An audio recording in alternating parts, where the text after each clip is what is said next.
everyone. This is Ted Slafsky, publisher and CEO of 340B Report, your inside source for information on the 340B federal drug discount program. We are very excited to launch our second podcast ever.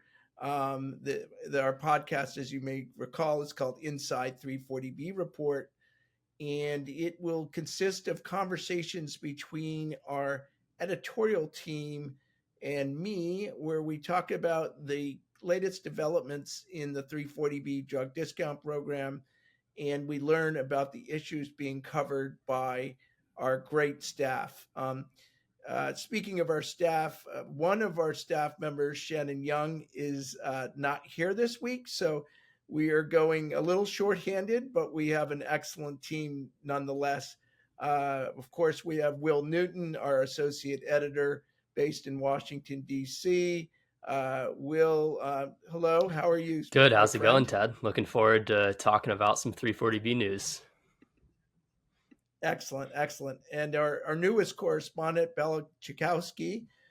Bella is covering all the different issues related to 340B throughout the country. Very excited to have you here as well, Bella. It's been about a month since you've joined us? Yeah, just over a month now. I'm excited to be here. Excellent. Well, great. Well, thank you. So with that, we're going to cover a couple of different topics today for this latest episode. There are sort of three buckets that we're going to focus on. One is the Johnson & Johnson proposed rebate model. Another bucket is what's been going on in Washington, D.C. As many of you know, Congress has just adjourned to go back and run for re-election. So there was a lot of activity that occurred just before they left for recess. And then we're going to talk about some significant activities that occurred at the state level, just a few that occurred just this week that are quite significant.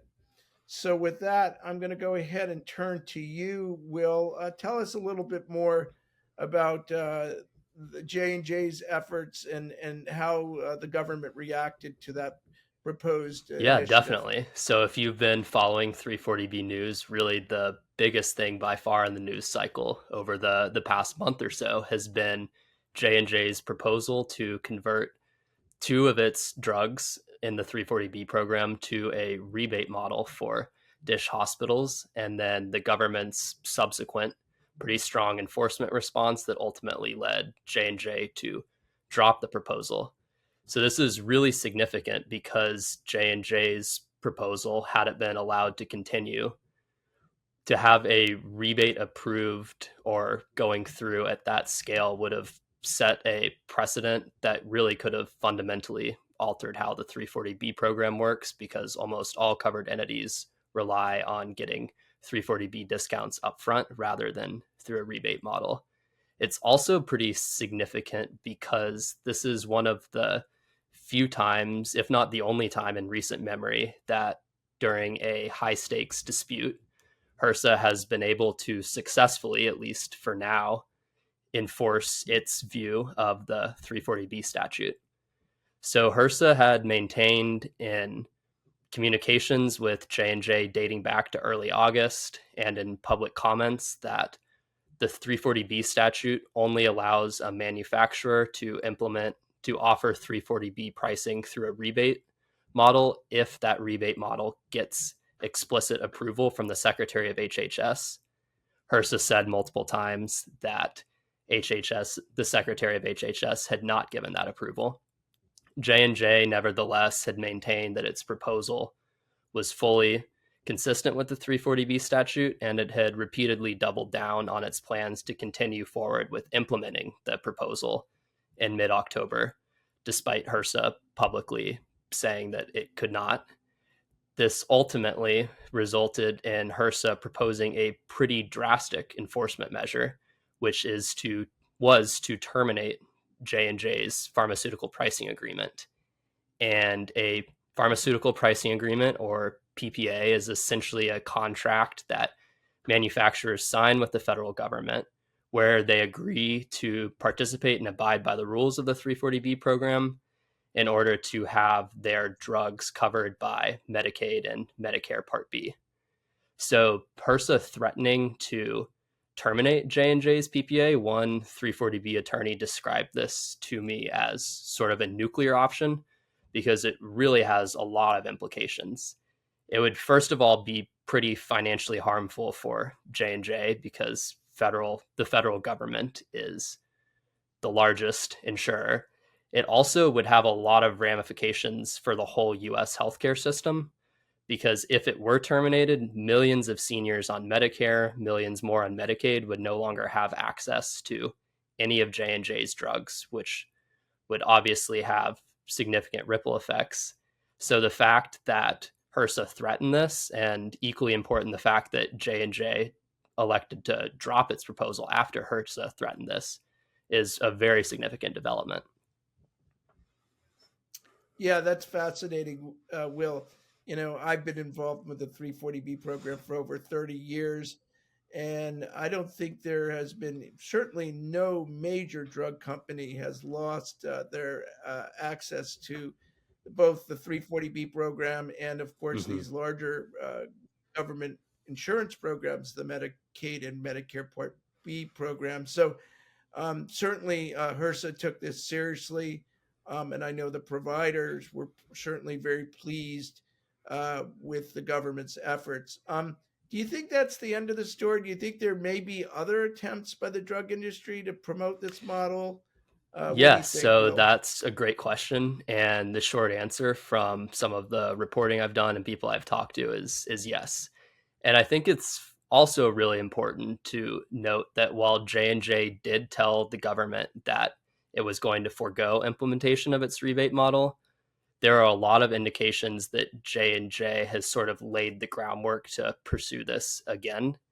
So in the actual letter that J&J sent to HRSA on September 30th, where it announced it was dropping its rebate proposal for the time being, so 340B Report was able to get access to that letter, and we have that linked in some of our coverage. But what's really notable about the letter is that J&J repeatedly throughout it continues to maintain that its rebate proposal was legal and fully consistent with the 340B statute, also repeatedly alleges and sort of lays some of the legal groundwork for why HRSA's threatened enforcement action was illegal. And it repeatedly notes that J&J wants to continue working with HRSA related to a rebate model, and also says that the model itself is going to be that it's going to forego implementation of the model pending resolution of these issues with HRSA. So I think, first of all, there are a lot of indications J&J might not be done with pursuing this rebate model. Outside of J&J, there's also been a lot of buzz in the drug industry and a lot of other different avenues where other types of drug manufacturers and drug industry vendors have also sort of been laying the groundwork to potentially move 340B to a rebate model.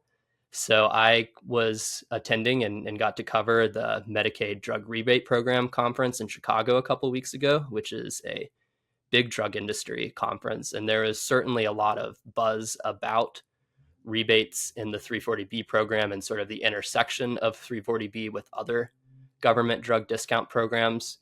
Pretty notable was that Beacon Channel Management, which is the vendor that J&J contracted to sort of carry out all the claims data submissions and actually pay covered entities the rebates, had that proposal gone through. They had a booth at that conference, presumably to try and chat with other manufacturers that might be interested in their software that is built specifically to implement 340B rebates.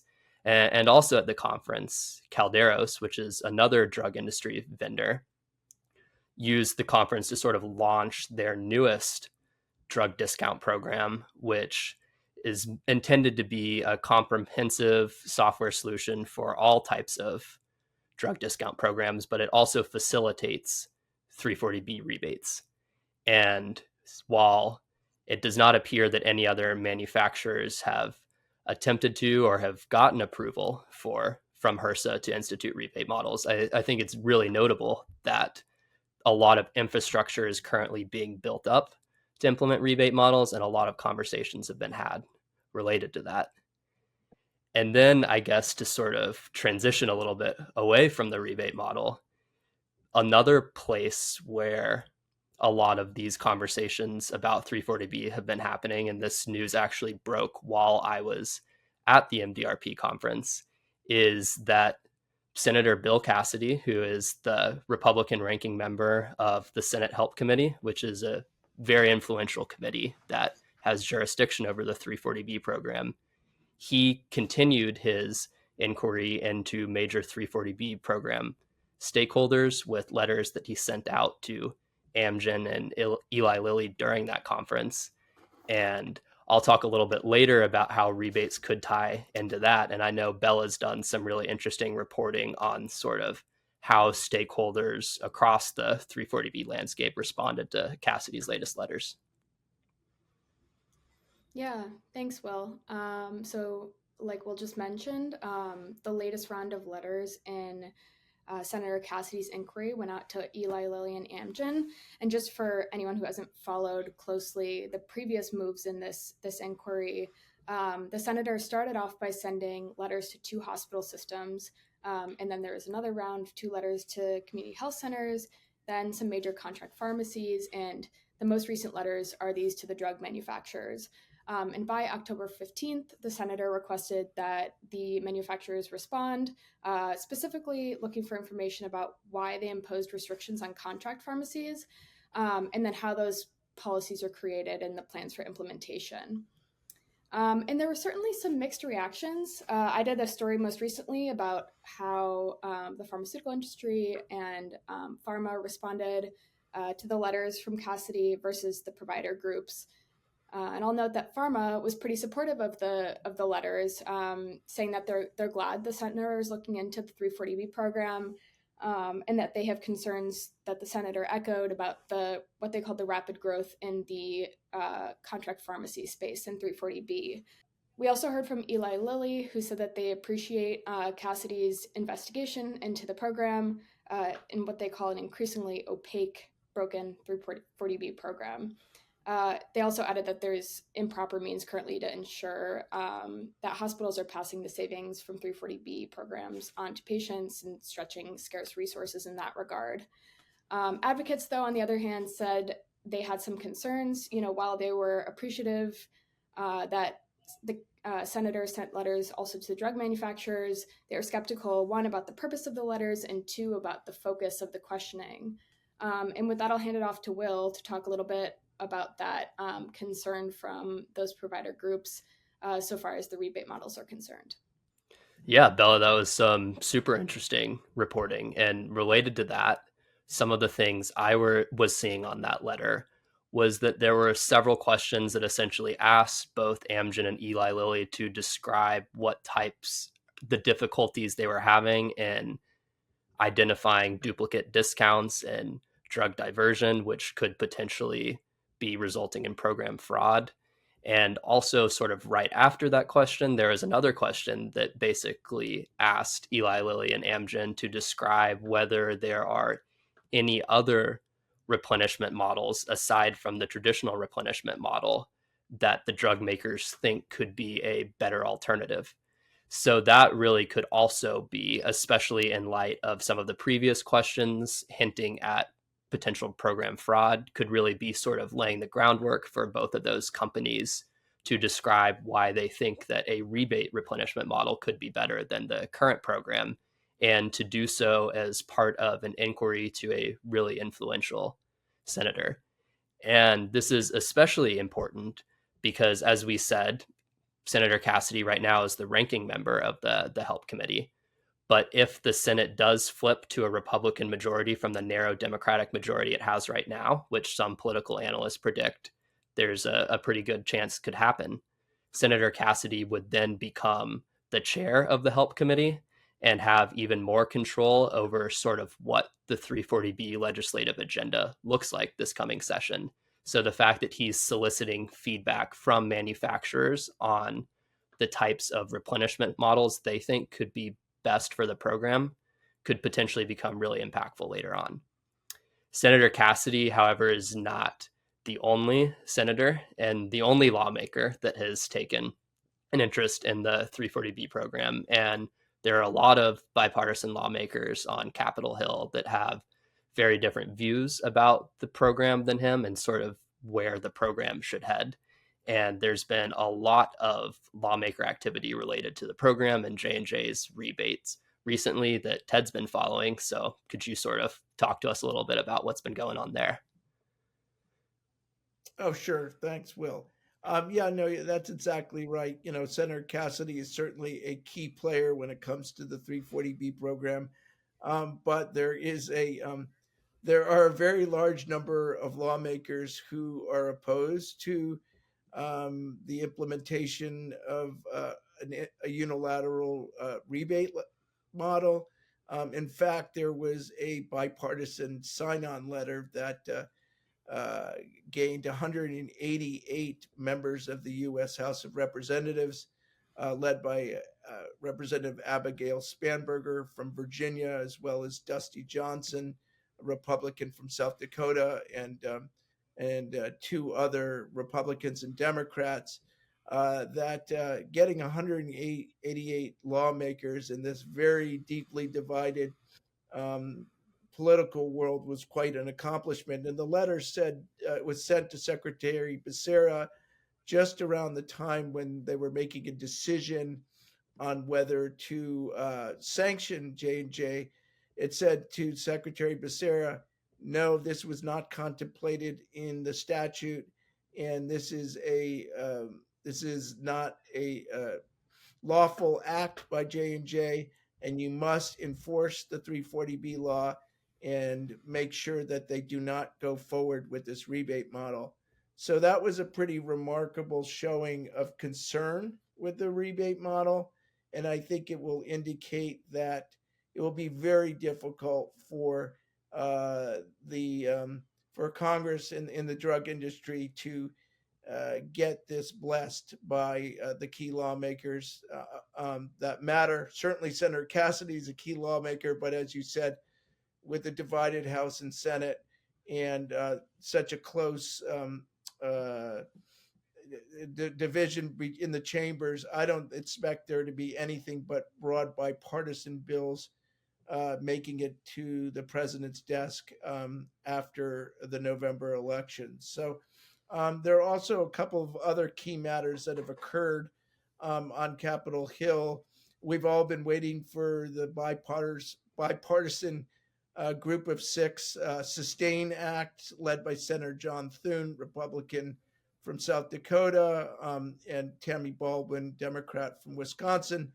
Everyone was expecting this broad, comprehensive 340B bill to finally be introduced. There have been draft versions that have been shared with stakeholders, and we were all expecting it to be introduced in September, but it did not happen.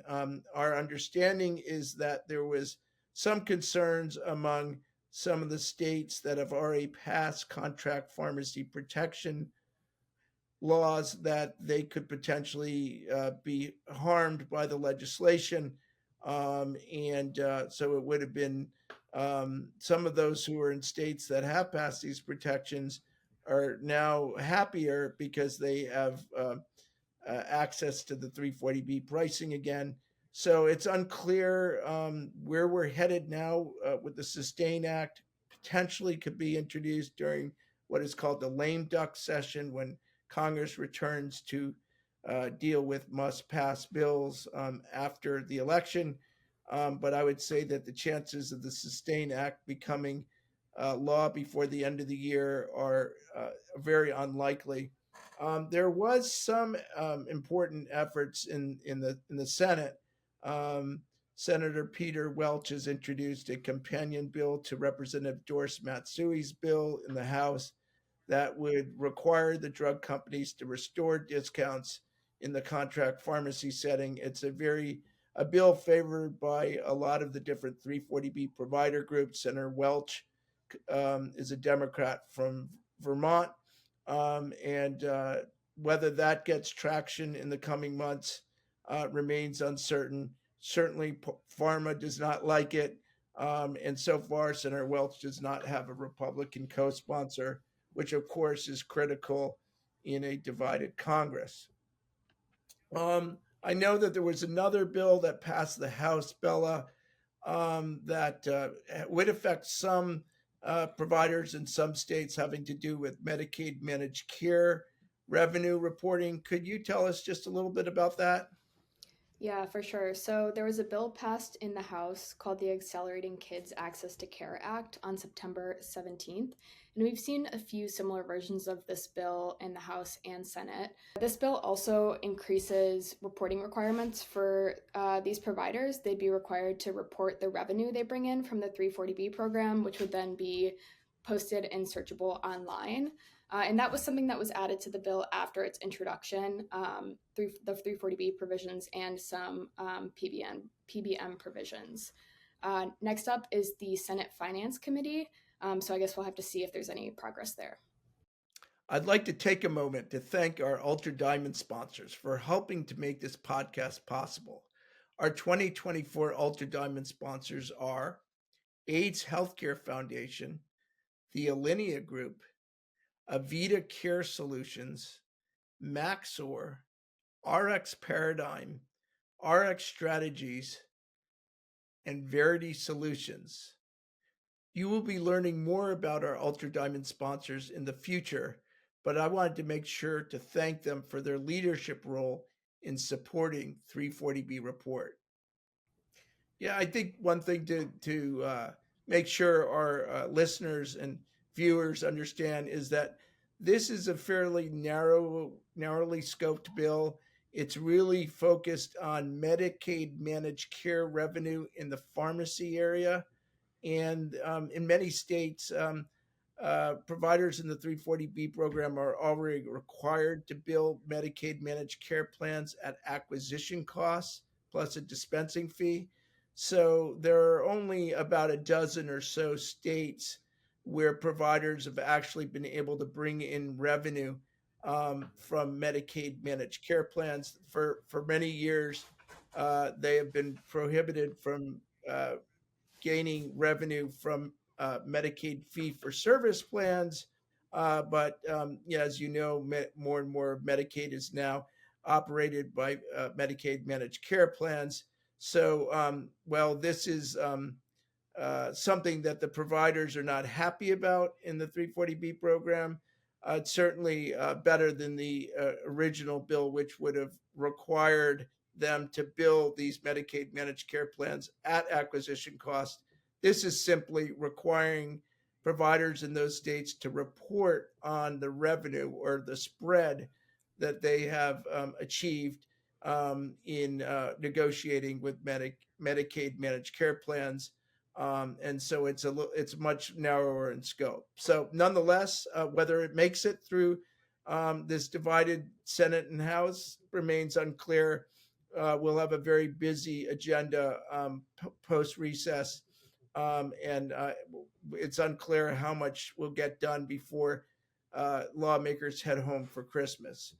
With that, I wanted to turn to you, Will. Will, there have been some new developments in the states just this week, two important ones that I was hoping you would tell our audience Yeah, about. definitely. So there have been some major developments in the first two states to have passed laws that prohibit drug makers from restricting contract pharmacy use in those states. Those two states being Arkansas first and then Louisiana second. There's now a total of 8 states, but these are the first two.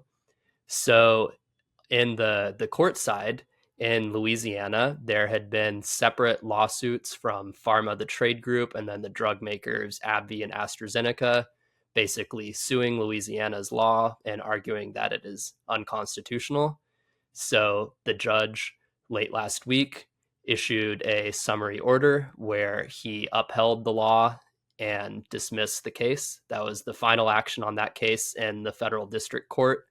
It is possible and perhaps likely that some combination of Pharma, AbbVie, and AstraZeneca will appeal that decision. And if they do that, it would go before the Fifth Circuit Court of Appeals. Already, we have the Eighth Circuit Court of Appeals has upheld Arkansas's largely similar contract pharmacy access law. And in looking at legal filings that state attorney generals and provider groups have submitted, they are of the belief that the drug industry's ultimate goal here is to generate some kind of circuit split, where if they sue state laws enough, eventually there will be contradictory opinions from two different appellate courts. At that point, that could maximize their chance of one of these cases actually making it to the Supreme Court. So as Bella reported really well, there was a lot of praise among provider groups in Louisiana following that court ruling. And Pharma, who also commented to her in her article, said expectedly that, the organization disagreed with that decision and is weighing its next steps. And the other pretty notable thing taking place in the state level is going back to Arkansas, where again, the Eighth Circuit did uphold that law in March. Only one major drug manufacturer that we're aware of has not agreed to comply with the law in Arkansas, and that manufacturer is AstraZeneca. So shortly after the Eighth Circuit ruled decided in favor of Arkansas's law, AstraZeneca, about a week or two later, sued the law using separate legal arguments than the previous case. And the Arkansas Insurance Department, which under the law has authority to enforce Arkansas's contract pharmacy law, went ahead and initiated enforcement proceedings against AstraZeneca. So just last week was the very first preliminary hearing in the Arkansas Insurance Department's enforcement proceedings against AstraZeneca. So I virtually attended that. Attorneys for both sides were sort of arguing about the terms of what the enforcement proceedings would look like, when the next hearings would be, what the motions would be, what the discovery would be.